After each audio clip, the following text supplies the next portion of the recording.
BJP के कुछ नेताओं के अंदर इंसानियत भी खत्म होती जा रही है, जिनको ये भी नहीं पता कि किसी शख्स के साथ कैसा व्यवहार करना है। क्या बीजेपी नेता को ये हक है कि वो सिर्फ चोरी के शक में, एक मोबाइल की चोरी, जी हाँ, एक मोबाइल की चोरी के शक में लोगों को बंधक बना दे, उनके पैरों में जंजीरें पहनाकर ताला डालकर कोल्ड स्टोरेज में बंद कर दे? क्या सत्ताधारी पार्टी का टैग लगने का मतलब सिर्फ गुंडागर्दी के अलावा और कुछ नहीं होता है? क्या लोगों की समस्याओं से कोई ताल्लुक नहीं है, या फिर समस्याओं को सुनने के साथ ही उनके साथ कान भी बंद कर लिए जाते हैं सत्ताधारी पार्टी के नेताओं की तरफ से? और बीजेपी का टैग लगाकर आप कुछ भी करिएगा, किसी को भी मारिएगा, किसी को भी गाली दीजिएगा, किसी को भी उठाकर बंद कर दीजिएगा और किसी को भी अपनी नफरत का शिकार बना लीजिएगा, कि आपको इसका लाइसेंस मिल गया है। जबकि पार्टी तो ऐसा बिल्कुल नहीं कहती है। वो तो फिर किसके बल पर नेताओं को इतनी हिम्मत मिलती है, जो जनता इन्हें वोट देकर, और मान लीजिए एक बार अगर वोट नहीं भी दिया है, तो क्या आप आम जनता जो गरीब है उसके साथ जानवरों से भी ज्यादा बदतर सुलूक करेंगे? योगी आदित्यनाथ के उत्तर प्रदेश से आई इस खबर ने सबको चौंका दिया है और कई गंभीर सवाल भी खड़े कर दिए हैं कि क्या यूपी पुलिस इन नेताओं पर कोई एक्शन लेगी, इनको जेल भेजेगी, क्या इनको भी कानून का पालन कराया जाएगा? दरअसल आपको बता दें कि जिस तरीके से ये खबर आग की तरह वायरल हो रही है, उसने कई सवालों के साथ साथ सत्ताधारी पार्टी को भी घेर दिया है। दरअसल फर्रुखाबाद की ये पूरी खबर है, जहां से वीडियो दिल को दहला देने वाला सामने आया है, इंसानियत को शर्मसार करने वाला वीडियो है, जिसको देखकर आपकी आंखों से भी आंसू निकल आएंगे। दरअसल यहाँ के एक गेस्ट हाउस में एक शादी समारोह में दिहाड़ी पर वेटर का काम करने आए 5 युवकों को मोबाइल चोरी के शक में 12 घंटे तक, यकीन मानिए 12 घंटे तक जंजीरों में बांधकर बंधक बनाकर रखा गया है। और ये सारा कुछ किसी और की तरफ से नहीं, बल्कि बीजेपी नेता की तरफ से किया गया। और इतना ही नहीं, जंजीरों में ताले भी लगा दिए गए ताकि वो किसी भी तरीके से खोल ना पाए खुद को।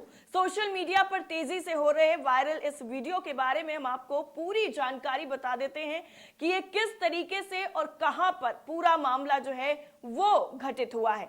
दरअसल कमालगंज नाम का एक जगह है, यहाँ पर एक गेस्ट हाउस है, यहाँ पर शादी समारोह था और शहर के ही एक मोहल्ला निवासी वेटर का ठेकेदार वहां पर वेटरों को लेकर आया हुआ था। और इस शादी समारोह में कोल्ड स्टोर के मालिक और बीजेपी युवा व्यापार मंडल के जिला अध्यक्ष नितेश माहेश्वरी भी अपने परिवार के साथ आए हुए थे।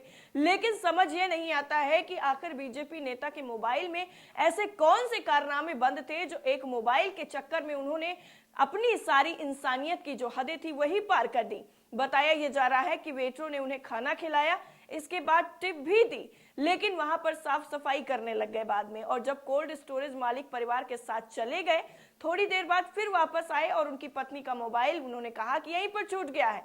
और ये शक उन्होंने उन वेटरों पर जाहिर कर दिया। वेटरों से पूछा, लेकिन वेटरों ने मोबाइल फोन पास होने से साफ इनकार कर दिया। इस पर 5 वेटर को गाड़ी के कोल्ड में डाल दिया, पीछे डिग्गी में डाला और उनको 5 के पैर बांधकर जंजीर से कोल्ड स्टोरेज में डालकर एकदम जैसे कूड़ा कचरा भरा जाता है वैसे बंद कर दिया जाकर। खैर, कुछ नेताओं की फितरत में ये शुमार हो गया है। वैसे आपको वो मामला भी याद ही होगा जिसमें बीजेपी नेत्री ने एक महिला को अपने घर के अंदर तकरीबन 10 सालों तक बंधक बनाकर रखा था। और यही इसी तरीके का जो उससे भी आला, सबसे ऊंचे दर्जे का काम किया गया है, वो इन बीजेपी के नेता जो है उनकी तरफ से किया गया है। उस महिला ने भी यही किया था, उसने बिना खाना पीना दिए सारा काम घर का करवाती थी और बाद में किसी तरह उस महिला को आजाद कराया गया था, जब ये पूरा मामला खुलकर सामने आया कि देखिए बीजेपी के कुछ जो नेता हैं उनकी मानसिकता ये है कि वो गरीब इंसान को इंसान समझते ही नहीं, कीड़े मकोड़ों से भी बदतर समझते हैं। उनकी नजर में गरीब की कोई इज्जत ही नहीं है। और ये सारी जो उनके साथ व्यवहार किया जाता है, जो सलूक उनके साथ किया जाता है, ये खुद बयां करता है, इसमें अलग से कुछ बताने की जरूरत नहीं है। अब सोशल मीडिया पर इस पूरी घटना को लेकर के क्या लिखा जा रहा है वो भी हम आपको एक एक करके बता देते हैं, क्योंकि जिस तरीके की ये घटना सामने आई है उसने सबके गुस्से को और ज्यादा बढ़ा दिया है। सबसे पहले जो ट्वीट है हम आपकी स्क्रीन पर दिखा रहे हैं। इस ट्वीट को शेयर किया गया है संजय शर्मा की तरफ से और इन्होंने पूरा वीडियो शेयर किया है जिसमें बंधे हुए नजर आ रहे हैं, पैरों में जंजीर पड़ी हुई है। लिखा है, फर्रुखाबाद में भाजपा नेता रितेश की पत्नी का मोबाइल एक पार्टी में चोरी हो गया। नेताजी वेटरों को गाड़ी में भरकर कोल्ड स्टोरेज ले आए और जंजीरों से बांध दिया। किसी ने वीडियो वायरल कर दिया, पुलिस आई और वेटरों का नेताजी से समझौता करा दिया। अब कोई विवाद ही नहीं है, खत्म हो गया सब कुछ, रफा दफा हो गया। जैसे ही पुलिस आई सारा का सारा मामला शॉर्ट आउट। डॉक्टर दर्शनानंद है, लिखते हैं बीजेपी के नेताओं का आतंक, हर वक्त पुलिस उन्हीं का काम करती है। 24 घंटे आम जनता को पुलिस से कोई सुरक्षा नहीं है। अब बताइए इससे ज्यादा और शर्मनाक और बेदर्दी बेरहमी की कोई और घटना हो सकती है? सब तमाशा देख रहे हैं, कानून का कैसा मजाक उड़ रहा है। जो मर्जी आए पुलिस वाले कर रहे हैं। पुलिस का राज है यहाँ पर और पुलिस जो मर्जी आए वो करती है। कितना बड़ा अपराध क्यों ना हो, अगर पुलिस चाहे तो 2 मिनट में समझौता करा के मामले को रफा दफा कर सकती है। पाठक अजय हैं, लिखते हैं नेताजी बीजेपी के थे इसीलिए समझौता हो गया। अगर दूसरी कोई पार्टी के होते तो पूरे गांव को मार मार कर सुझा दिया गया होता। इस तरीके का ट्वीट किया गया है। और अगला जो ट्वीट है, राज हैं, लिखते हैं parallel law and order maintain कर रहे हैं नेताजी। खुद ही पुलिस हैं और खुद ही कोर्ट हैं, यानी दोनों तरीके से बैलेंस किया गया है पूरे मामले को कि भैया हम ही कोर्ट हैं, हम ही कचहरी हैं, हम ही पुलिस हैं, हम ही जज हैं, हम ही वकील हैं, हम ही सब कुछ हैं, हमारे अलावा और कोई कुछ नहीं है। जो होगा वो हम ही करेंगे। पवन यादव है, लिखते हैं भाजपा के गुंडे बेलगाम हो गए हैं, इन पर अब लगाम लगाने की जरूरत है। यूसुफ हैं, लिखते हैं नेता तो जनता के पैसे खुलेआम खाता है, तो क्या जनता भी उसके साथ सबके सामने यही सलूक कर सकती है? सवाल पूछा है इन्होंने कि आप जब बताइए कि क्या नेताजी के साथ भी ऐसा सलूक किया जा सकता है।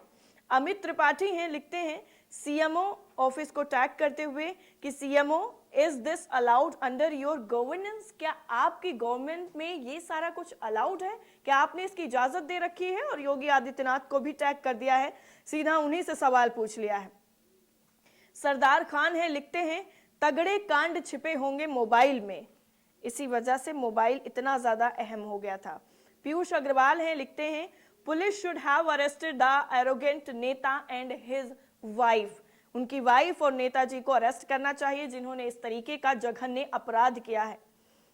विजय भारत नाम का एक अकाउंट है, इनकी तरफ से लिखा गया है कि हिस्ट्री डिलीट नहीं हो पाई होगी, नेताजी का गुस्सा जायज है। अब चैट की हिस्ट्री है, किसकी हिस्ट्री है, कॉल डिटेल की हिस्ट्री है, इसका पता नहीं है, लेकिन कह रहे हैं हिस्ट्री नहीं डिलीट हो पाई। ऐसी चीज का डर था कि शायद कुछ बाहर आ जाएगा, इसी वजह से नेताजी को इतना ज्यादा गुस्सा आ गया। राजन वर्मा लिखते हैं कि वाह क्या न्याय है, वैसे भी कोर्ट तो अब बंद ही कर देने चाहिए, फालतू का खर्चा झेल रही है सरकार। जब न्याय नेता ही खुद करे ले रहे हैं तो फिर न्याय के लिए कोर्ट कचहरी क्यों बने हुए, उनको बंद कर देना चाहिए।